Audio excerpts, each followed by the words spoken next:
Welcome les amis, on se retrouve pour The Wrestling News. Au programme du jour, nous allons voir les résultats des WWE SmackDown. Nous ferons ensuite un bilan trimestriel concernant WWE Raw. Et nous terminerons par évoquer la santé de Bret Hart après donc l'annonce de son cancer il y a quelques jours. Allez, dirigeons-nous du côté de Seattle pour les résultats de SmackDown. Et le show s'est ouvert avec Chris Jericho qui a convoqué AJ Styles sur le ring. Les deux hommes ont alors commencé leur combat mais ont été interrompus par les Social Outcasts.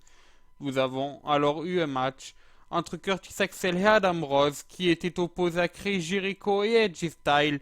Et sans surprise, c'est la paire Jericho Styles qui se sont imposés. Les Dudley Boys se sont ensuite exprimés quant à leur heel turn qu'il y a eu lors du WWE Raw. Sasha Banks a ensuite elle battu Naomi. Notons quand même que Becky Lynch était à la table des commentateurs. Nous avons eu donc une petite promo de la Wyatt Family dans le ring. Ensuite nous avons eu un match à 6 avec donc Adrian Neville et les Lucha Dragons qui ont battu Stardust et The Ascension. Et enfin dans le main event de la soirée, AJ Styles a chuté face à Chris Jericho. Une victoire de Y2J après un codebreaker. Voilà, c'est tout pour les résultats des WWE SmackDown. Faisons donc maintenant un petit topo trimestriel de WWE Raw.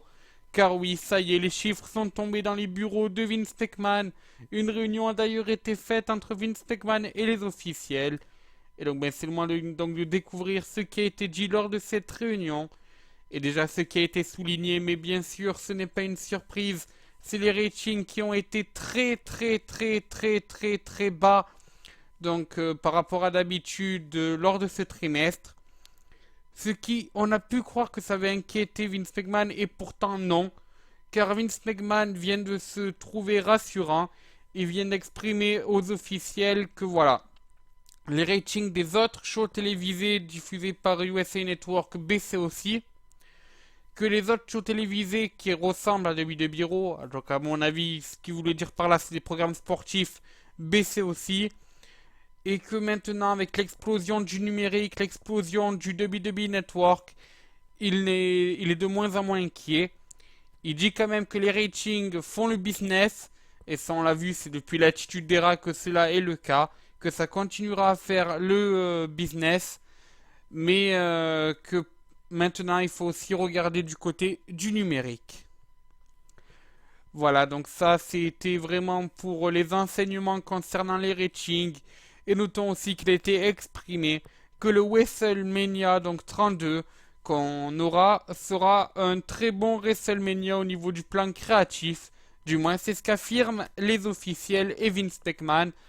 Affaire à suivre, on sait que c'est une promesse qu'on nous fait déjà depuis quelques mois. Voilà, bien, même c'est le moment donc de terminer sur un bulletin un peu positif. Il s'agit de la santé de Bret Hart.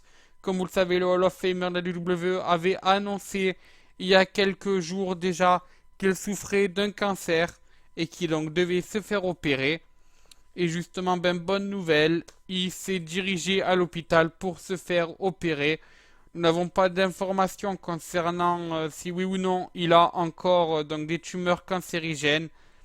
Mais voilà, en tout cas, au moins, une bonne chose est faite. Il est passé donc sur le lit d'hôpital pour essayer donc d'enlever cette tumeur. Ça serait une affaire à suivre. Je vous tiendrai bien sûr au courant, ou Sionijin vous tiendra au courant. Donc voilà, mais bonne nouvelle. Il faut se réjouir déjà de ce que l'on a pour Ric Flair. La voie vers la rédemption est bien sûr très longue. Mais c'est déjà bon signe. Voilà. C'est sur ce que se termine ce Wrestling News. Exceptionnellement, vous m'avez retrouvé aujourd'hui parce que Sionijin est malade. Mais habituellement, on se retrouvera demain. Et c'est ce qui va d'ailleurs être le cas. Pareil pour dimanche. Donc voilà, restez connectés. Stay tuned. Et puis sur ce, moi je vous dis, à bonsoir les amis.